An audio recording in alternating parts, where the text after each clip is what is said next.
Welcome to your 2025 Making of Series Marathon. All of your behind-the-scenes knife-building videos with the Demko brothers from this year, where they deep dive into the process of how they make some of their favorite blades. Thank you for supporting this new series with Demko Knives, and we hope to see you next year and enjoy this marathon.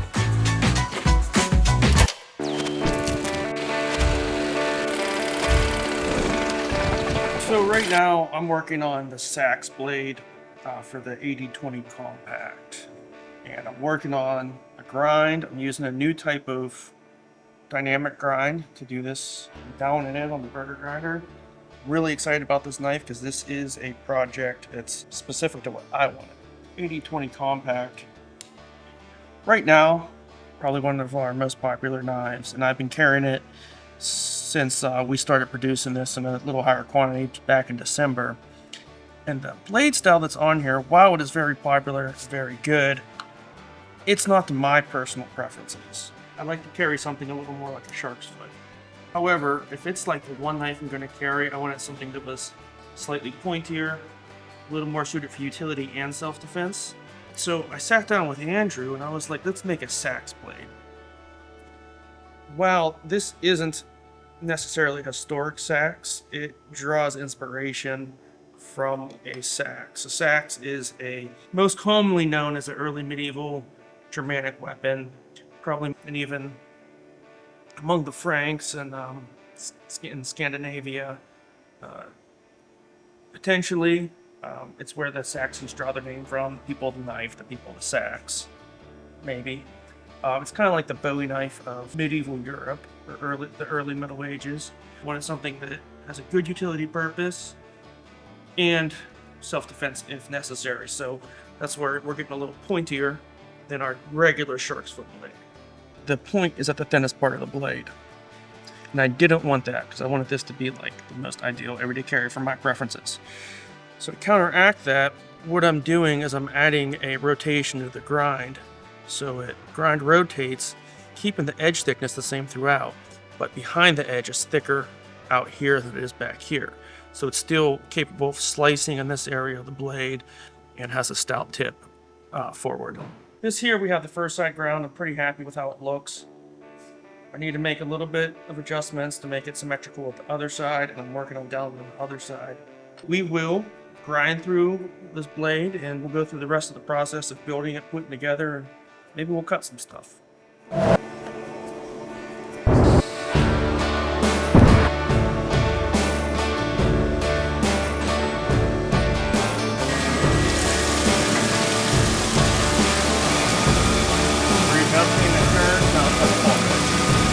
You can see how a standard grind might look. Typically the edge and this line here are always going to be parallel together. So each of these points is the same exact distance from each other. It doesn't change. When that pulls, it's drawing it across the blade and it's going like that, cutting on 3 axes. When we look at what I'm doing with the Sachs right now, you can see these lines are not parallel. And what that does is that rotates our 4th axis as it cuts. So the red is going to be the edge here, and the blue is that back height there. So as that draws along the wheel, as it's rotating this way, it's turning in too. So moving on 4 axes. And that gives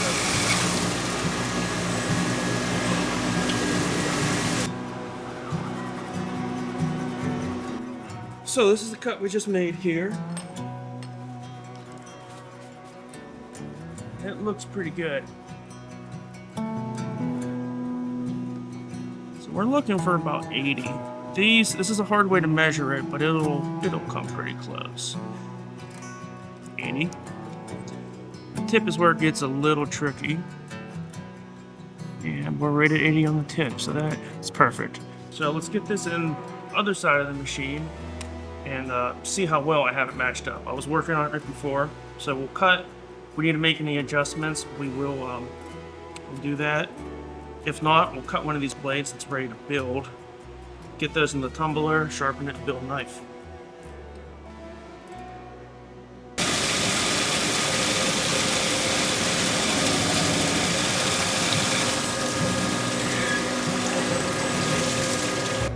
So looking at this width here between the 2 grinds. Oh, we're doing 80.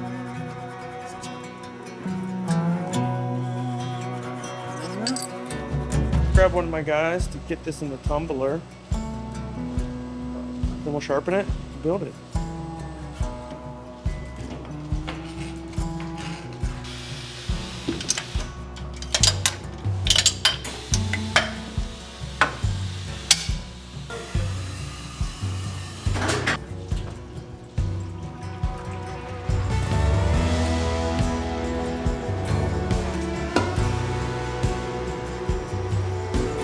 Nice stone wash finish on this.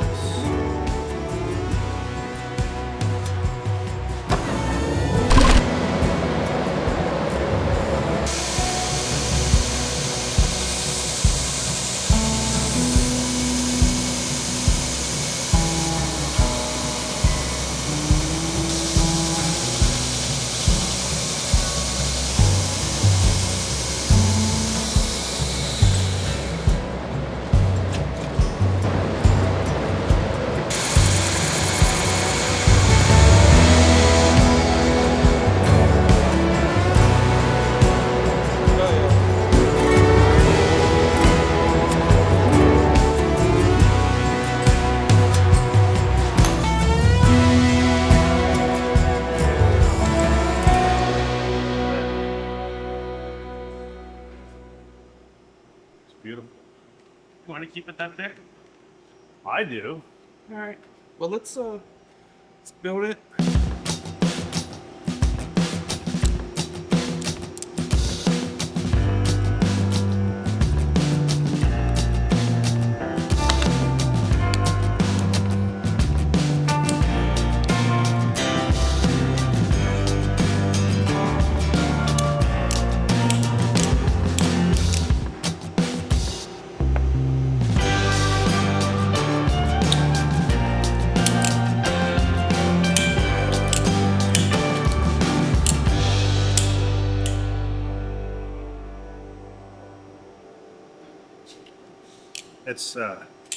It's scary pointy. Test it out. Cool. Found this nice set here of stuff to cut.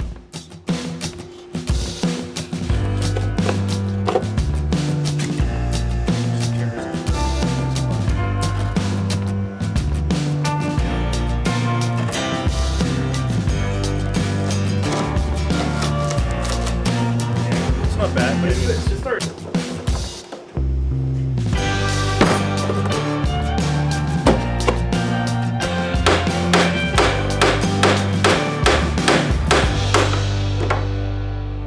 And I mean, there's some. I feel a tiny little bit there, but that could get honed right out. How'd that lock on it? You tell me. It's perfect. It is perfect.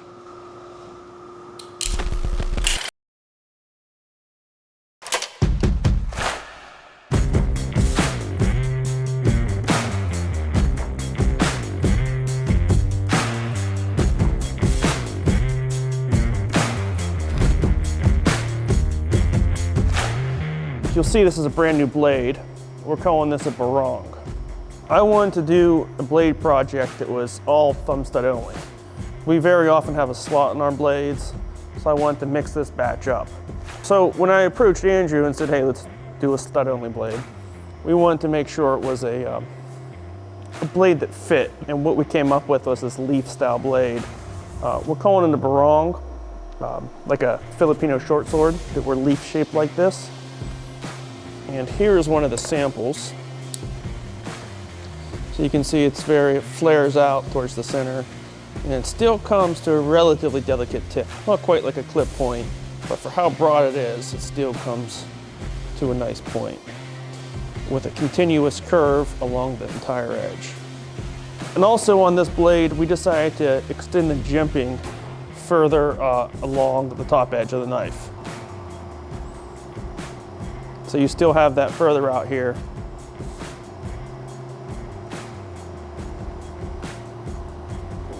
After we wire cut our blades, do the machine we need to, they go to heat treat and they come back. As soon as they get back from heat treat, they go to the surface grinder and get ground to thickness. So all these blades right here are off the surface grinder and all the same thickness. They gotta go back on the grinder for the other side to get to the final thickness. So after these are surface ground on both sides, and they're all the same thickness, we're gonna take them over to the burger grinder, and I am gonna work on the bevel grinding. I plan on making this nearly a full flat grind. Might leave a little bit of spine right there, but we will see how both these curves work with the bevel and what ends up looking good. Blades are now ready to be bevel ground. I have the programming dialed in on the burger. We're gonna set one up on the red side here, cut it, put it on the blue side, cut it, examine the grind. We'll take some measurements. I'll walk you through some of the decisions I made about why I chose to do the grinding style I'm doing on these. Let's see it happen.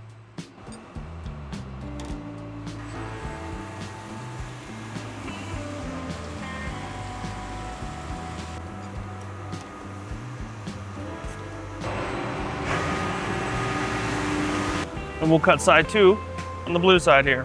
So we're gonna run a couple blades here so we can make sure the grinder's cutting consistently through like 5-6 blades.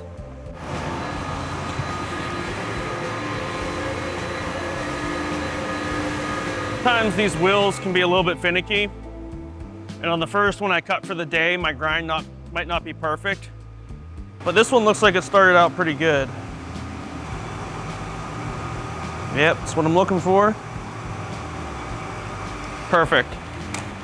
And I will check my tip centering. When you look along the edge, you can see those lines along either side. Do the same thing on the spine. There. Put those scribe marks, and you can see that that center of that tip is right in between those two lines.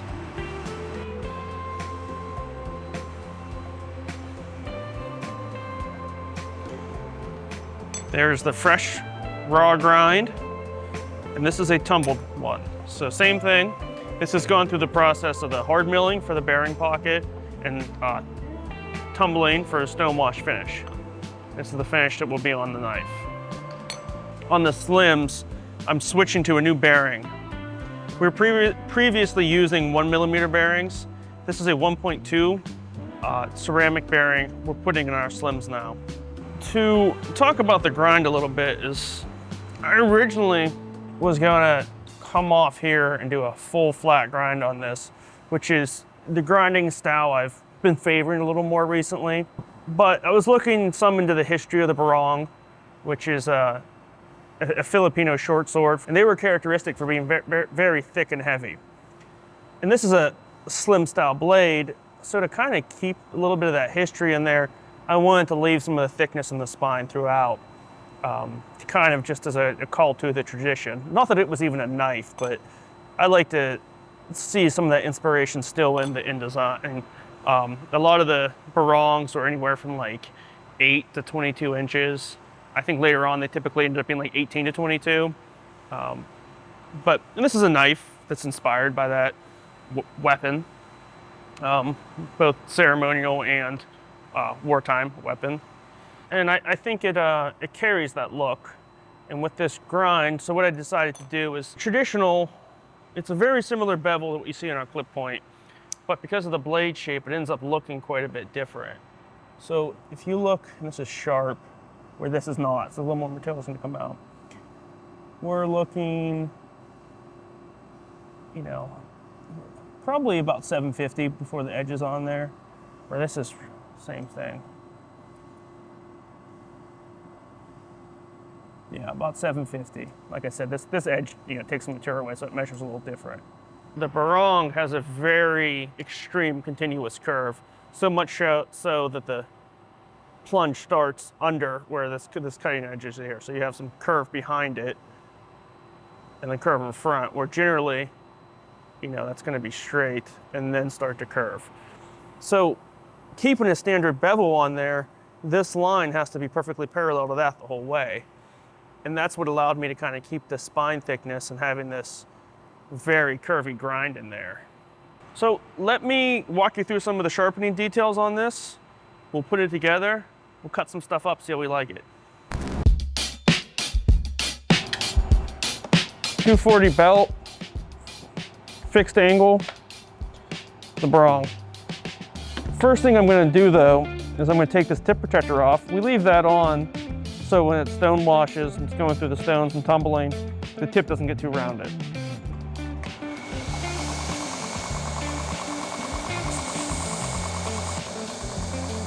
Just that's what I want to see.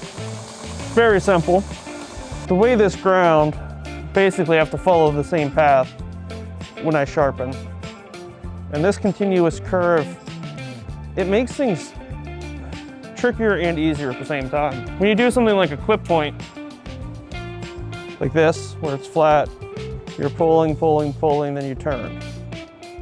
So you just kind of get used to that flow, that straight, and then turn.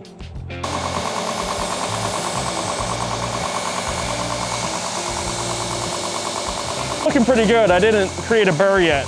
So if your edge is like this, your actual bevel, when you cut it, you know, you take one side in, you take the other side in, eventually they cross over. When they cross over, you get a burr. So I want to get a burr along the whole edge. Then when I switch to the leather belt, you knock that burr away and you have a sharp knife. You can actually feel it. You can see my fingernail catch on it. So now I'm going to throw the leather belt on and we'll knock that burr off and we'll have a sharp edge.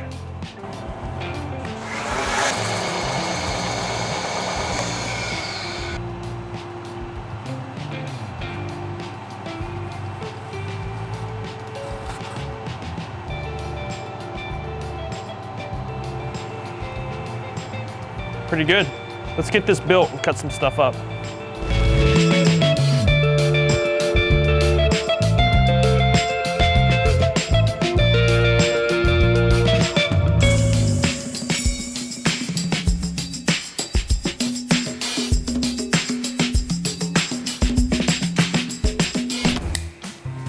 Is it time? I think you're gonna like this one.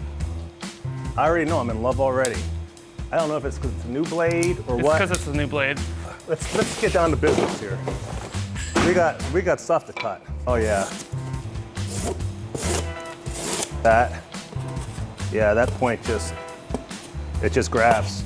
Okay, it's slicey. Very, very easy. The thin edge, thin point. This is the hard stuff. That looks super easy. This is probably the easiest cutting, and it's even picking that up. The easiest cutting I've done in a long time.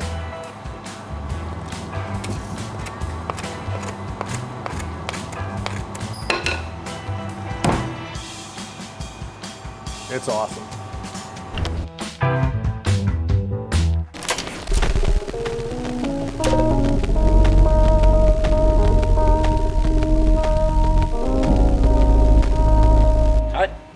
My name's Joe. I'm going to be assembling the textured titanium, magna cut, full thickness, clip point. My tools, I got a hammer, T8, T10, and my block here. So I'm going to start with this. I'm going to start by adding these shouldered stop pins here.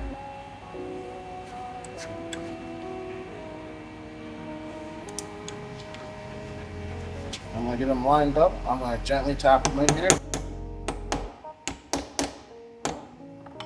Make sure they're seated fully. That looks good.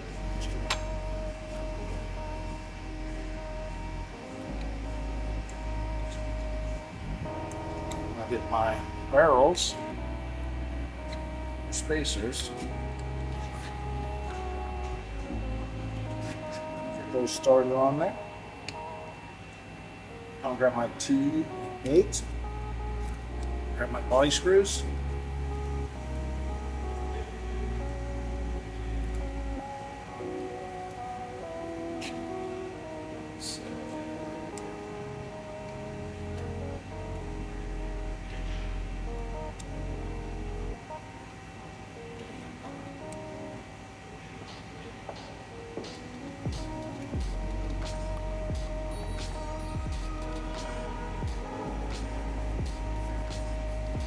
Alright, those are nice and snug, not overly tightened. I'll get my pen, pivot pen, get it lined up here so it sits down in that groove. I'm just going to give it a gentle tap here with the rubber side of the hammer. Seated nice and flush.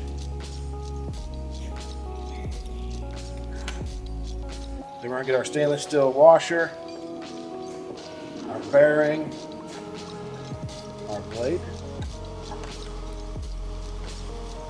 bearing. How many of these have you made? Oh, I'm not sure at this point. Thousands, 10,000 maybe. I've probably built about, I've got to be close to 10,000 at this point. Got the spring in there, lock. Just gonna gently seat this on here. Move the lock, make sure it's seated proper. Good there. Got my T10, my pivot screw. I'm gonna bring this down.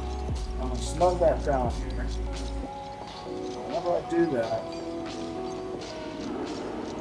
finger tight. I'm gonna check, make sure there's no play. Make sure that blades drops. Like it. I'm gonna finish off with my last body screw.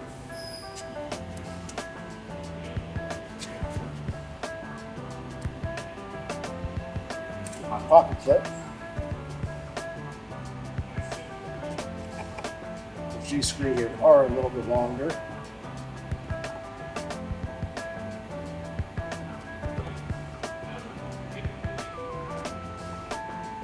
And finish off with the thumb stud.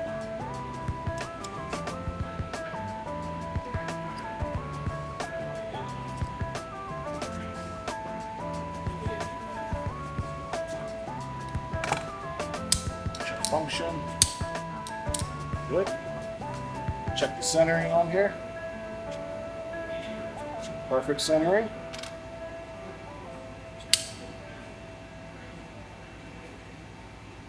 That's it.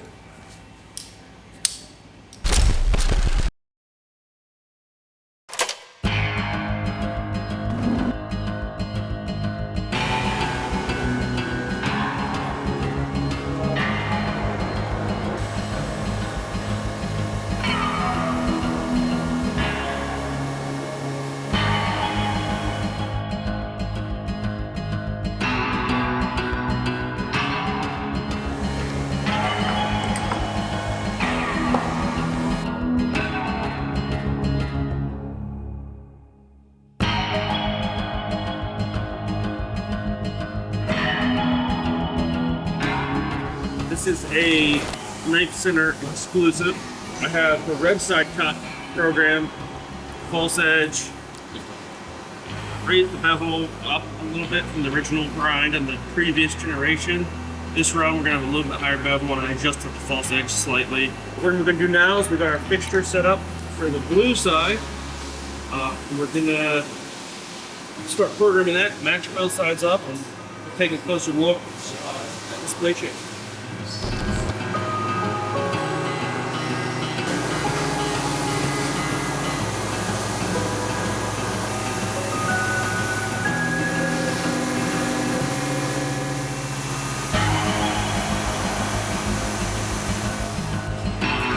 This cut should go past the wheel, probably not touch anything.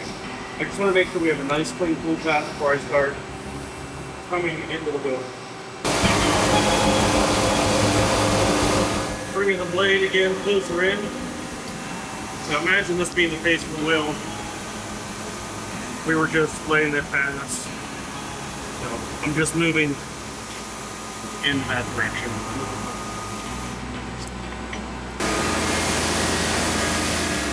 See on here we have a nice ribbon starting to cut. So we're going to come in, we're just going to walk that down. We'll see the cut go down, down, down until we're finally even with our right side. Good. So we're seeing these lines looking much more parallel now that we're cutting in. So I just walk that in. I'm going to push it to the wheel another 20 thousandths of an inch.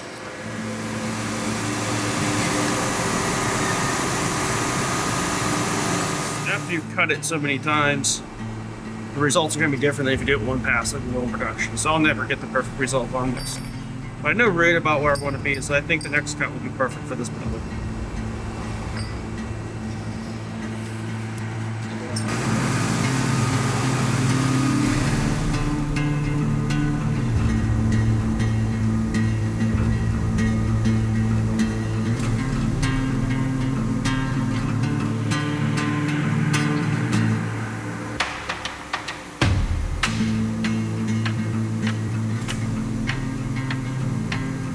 close.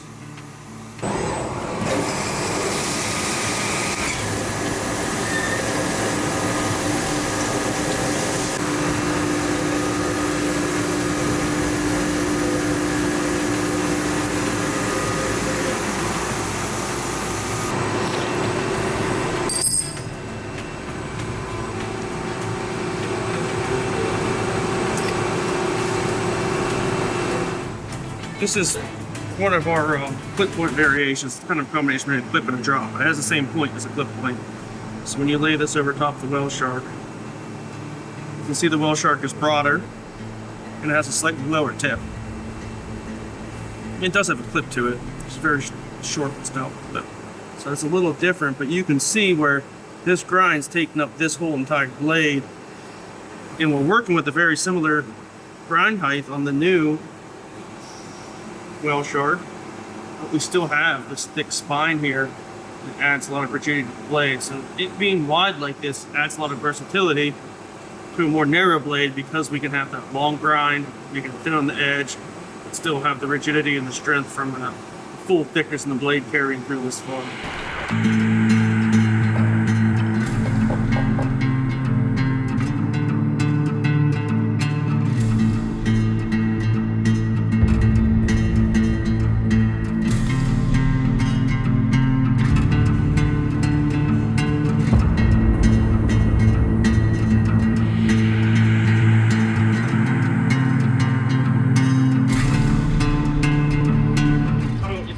Let's see how it cuts.